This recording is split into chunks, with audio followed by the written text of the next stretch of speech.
a autodestruição dos card games. A internet inteira já fez vídeos sobre a morte do Yu-Gi-Oh! Ou como o Power Creep no Magic tá escalando a coisas absurdas. Pokémon TCG tá cada dia mais caro. Mas hoje eu vou passar pela história do Big Three dos card games, os maiores de todos os tempos. E depois de ter jogado cada um deles, finalmente tem uma base para criticar eles democraticamente. Então vamos começar pelos seus grandes erros, ou melhor, por todos os seus pecados. Pokémon, preguiça. Vamos por ordem de popularidade aqui. Temos o mais famoso de todos, Pokémon TCG. Ele foi lançado em outubro de 1996 no Japão. O jogo de cartas saiu junto ao Pokémon Red e Green, como forma de popularizar ainda mais os jogos de console. Afinal, o povo japonês gosta bastante de card game, mas mal sabia a Nintendo que essas primeiras 102 cartas posteriormente abririam portas para o card game mais lucrativo do mundo. Pokémon tem uma proposta bem mais simples que Magic ou Yu-Gi-Oh!, até mesmo nos seus conceitos mais básicos. Você não paga nenhum custo para evoluir seus Pokémons ou usar cartas de apoiadores, que são basicamente as magias do jogo. Você tem uma base de mana baseada em energias, que não são uma mana geral, mas sim anexadas aos seus Pokémons, o que faz com que o jogo se torne bem mais simples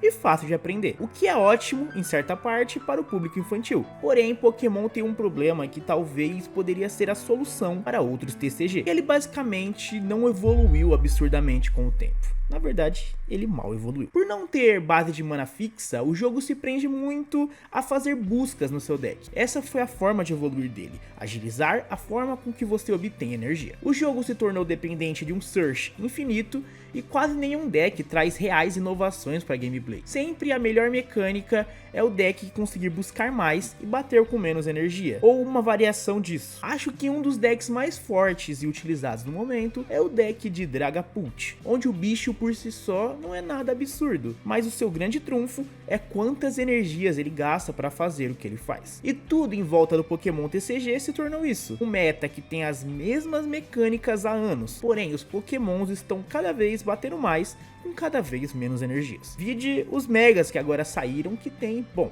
mecânicas muito simples. Você bate com pouca energia e bate muito, seu bicho tem muita vida e etc. E esse Power Creep totalmente artificial, baseado apenas em números, é o que vai trazer a ruína do Pokémon TCG. É claro que não vai ser a ruína do colecionismo em si. O marketing da Pokémon Company com Pokémon TCG é tão absurdo e tão exemplar que o jogo tá completando 30 anos e cada vez tendo mais jogadores e lucrando sempre mais a cada ano. Mas o competitivo do jogo a cada dia está mais saturado e provavelmente você não vai ter uma real empolgação assistindo alguma partida. O jogo virou basicamente um jogo de azar, onde quem tiver a sorte de buscar mais rápido as suas peças acaba ganhando. E não a estratégia mais criativa. Afinal, na prática, todas as estratégias meio que são iguais. E um dos piores aspectos de Pokémon, que provavelmente é o maior impeditivo de ter inovações na gameplay, é simplesmente não ter interação no turno do oponente. Literalmente, isso não existe no jogo. É literal, não tem interações. Se eu sair pra ir no banheiro e voltar, eu só preciso perguntar: e aí, mano, o que aconteceu? Você matou meu Pokémon? Ah, beleza, então, bora lá. Historicamente, os trading card games são baseados em interação social e interação com o oponente, por mais que isso foi uma mecânica adicionada posteriormente à maioria dos jogos. Mas eu sinto que o Pokémon eu poderia facilmente ignorar meu oponente na maior parte da batalha. Mas o que esperar de um jogo que é puramente marketing pros jogos digitais, né?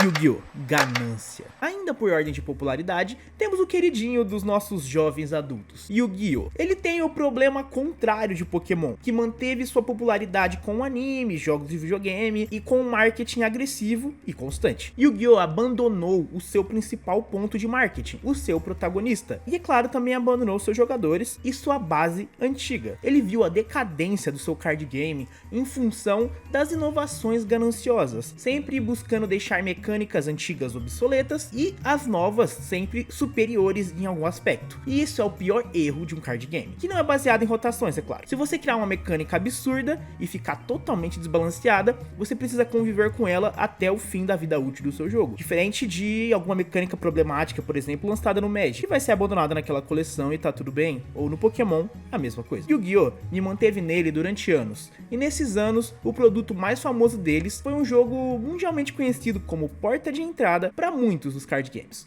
o Duel Links. Ele sintetiza de uma forma bem mais rápida, entre aspas, o que se tornou o Yu-Gi-Oh! Ao longo do tempo. Em 7 anos, ele basicamente resume os 25 anos do TCG. Primeiro temos decks de alguma forma bem diversos, mas com uma ideia simples e básica, lembrando até o Pokémon. Basicamente é você invocar um bicho por turno, a sua curva de invocações é realmente só uma criatura, e tendo que fazer sacrifícios para monstros posteriores. Mas depois de anos tivemos diversas mudanças que foram, bom, bem controversas. Primeiramente, as fusões. Elas vieram ao jogo junto ao Yu-Gi-Oh! GX, porém elas já existiam no clássico, e por mais que fossem fortes, dependiam de 2 cartas. Mas outra carta chamada polimerização, assim fazendo um combo de 3 cartas, que não exigia sacrifícios, mas sim outra carta por fora. E aí começa o Power Creep, a aceleração, uma mecânica que basicamente fazia com que ela estivesse acima das outras mecânicas já existentes no jogo, simplesmente por existir. Depois temos Synchro, Pendulum e por fim, quando eles desistiram de vez, que foram os Links. Yu-Gi-Oh! Sempre procura trazer cartas cada vez mais quebradas e cada vez mais estratégias baseadas em não deixar seu oponente jogar. Se ele tentar ativar algum efeito, você nega.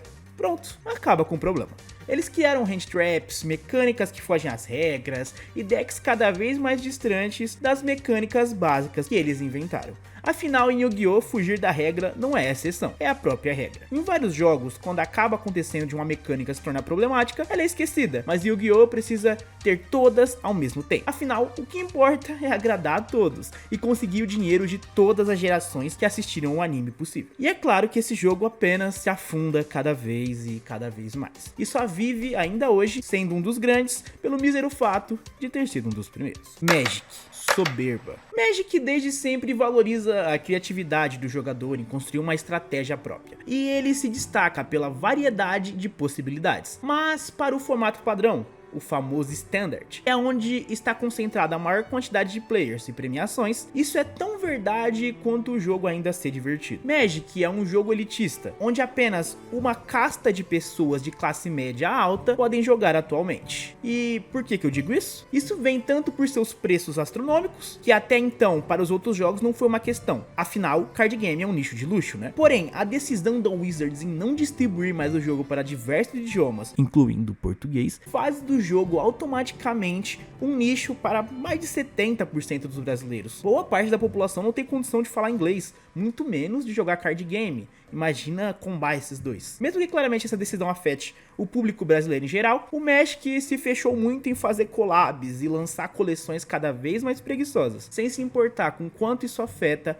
o seu público competitivo, apenas em prol do lucro desenfreado. O melhor exemplo recente é a coleção de Final Fantasy, que lançou diversas cartas relevantes para o meta, e apenas por ser Final Fantasy, a coleção se tornou uma das mais vendidas da história do Magic apenas na pré-venda, o que levou os preços das cartas, mesmo que essenciais para poder se jogar no competitivo, lá para a estratosfera. E mesmo com todos esses problemas, ele vai continuar vendendo, provavelmente cada vez mais. O mesmo vale para Pokémon e até mesmo, e infelizmente, para o Yu-Gi-Oh! Pois os jogadores de card games estão há 10, 20, 30 anos sendo reféns do mesmo jogo. Eles gastaram tempo e dinheiro ali, eles não vão sair tão rápido. Então mesmo que sejam traídos pelas empresas que uma vez estavam produzindo um produto que gerava diversão, hoje eles geram um produto exclusivamente visando lucro. E eles não têm pudor nenhum em sua produção, ou dão a mínima para os seus jogadores. Com certeza vocês vão pagar bem mais que 30 moedas para continuar jogando seus jogos.